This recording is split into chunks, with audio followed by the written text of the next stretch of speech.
Hey, welcome back to World Dairy Expo. Fabulous Farm Babe Pam Yankee enjoying the 2019 show with my friends from Compeer Financial. And I'll tell you, they've been all over the grounds here at World Dairy Expo, but we kind of expect that, don't you? They've got about 144 counties that they service in Minnesota, Wisconsin, Illinois. So they've got a lot of dairy operators that are here. They service more than 40,000 clients in that trade area, so they are busy. I got two folks along with me that are plenty busy and have been for a little while here. We've got Lori Fetzer from up by the Baldwin area and Tim Swenson, their senior dairy analyst. Lori, I'll start with you because right now we're just kind of working with a lot of different tools that between the government and the private sector are designed to try to help dairies, but dairies got to get on it and take advantage.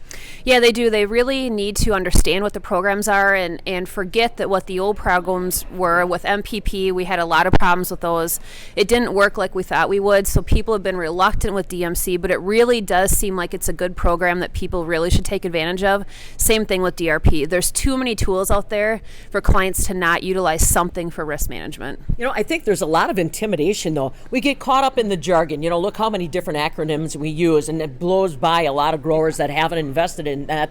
But, you know, the other thing is, I think when you start talking about puts and calls and things like that, it's just intimidating. It is, and even from my standpoint, it gets overwhelming at times. So the more that we just really try to dumb it down a little bit and really understand what we're talking about from a fundamental standpoint, there's lots of opportunities out there for someone, and it doesn't have to be complex. It can really work and be tailored to every single operation that works best for them. Yeah. So how do you go through the process getting somebody along that risk management? I signed up for something at FSA. I'm feeling pretty good about myself. How do you work them through the rest of that conversation?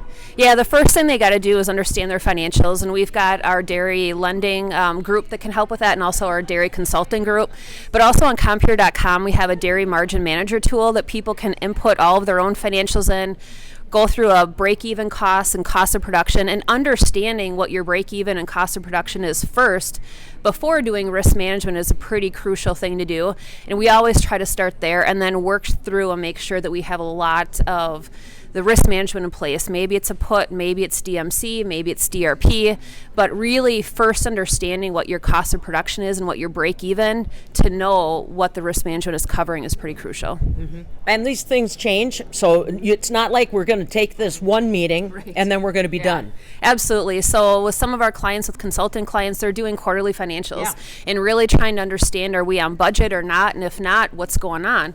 But really making your financials dynamic and understanding them and working with them is pretty crucial to knowing where your cost of production is. All right, Lori Fetzer from the Baldwin office. Now, Tim Swenson's one of their senior dairy advisors, so you've been in on these conversations. Oh, I can't imagine. How many miles were you estimating you think you've logged in 2019? It's just shy of 30,000 so far this year. Yeah. And when going to various and clients. we've got a ways to go. We've still got a couple months left, yes. Yeah. So I've got to ask, because I see the balance sheet idea, but you know, I think I know what my cost of production is. What seems to get away from folks? You know, it's not including all the factors that go into their cost of production. It's the cost, not only the cost of the feed that they purchase, but the feed that they produce. Fertilizer, chemicals, fuel, all of that costs money. It all has to go into their cost of production. We also need to include in their cost of production a living wage for themselves, and not just the wages that they're paying for their employees. Mm-hmm. So that's two big ones that often get left out. Yeah, and I bet they don't like that so much, thinking about paying themselves. No, it's one of the harder things to do in these challenging times, and it's having to choose between paying themselves and paying the local vendors that they're working with. It's some tough choices. Now, you and I were talking, the phrase recovery is showing up quite a bit here at World Dairy Expo, which thank goodness it is. But it's a tepid conversation about recovery. It's guarded optimism right now. I mean, they're seeing some pretty good milk prices right now, but as they look farther into 2020, some of that is deteriorated and isn't quite as sound as it is right now. And likewise, their balance sheet didn't get to the point that it is today overnight, and we need to have the patience that we can't dig out of this in a single day either, and we just need to keep moving forward one step at a time, and one piece at a time. Yeah. So Lori was talking about get the risk management plan together. How can you get a base out there? You know what you're going to be seeing milk price wise at a minimum, but it's not going to be enough, Tim. something's wrong here. So that's when you kind of come into the scene and say, okay, let's look at your operations. Let's look at different enterprises. That can get pretty creative, can it? It can be, because all too often we focus just on the expense side of the equation. And the other way that we can help move our revenue forward is to also look at how can we produce more with what we are spending. And so is it an extra pound of milk? Is it an extra ton of feed? Right. It's how can we generate more?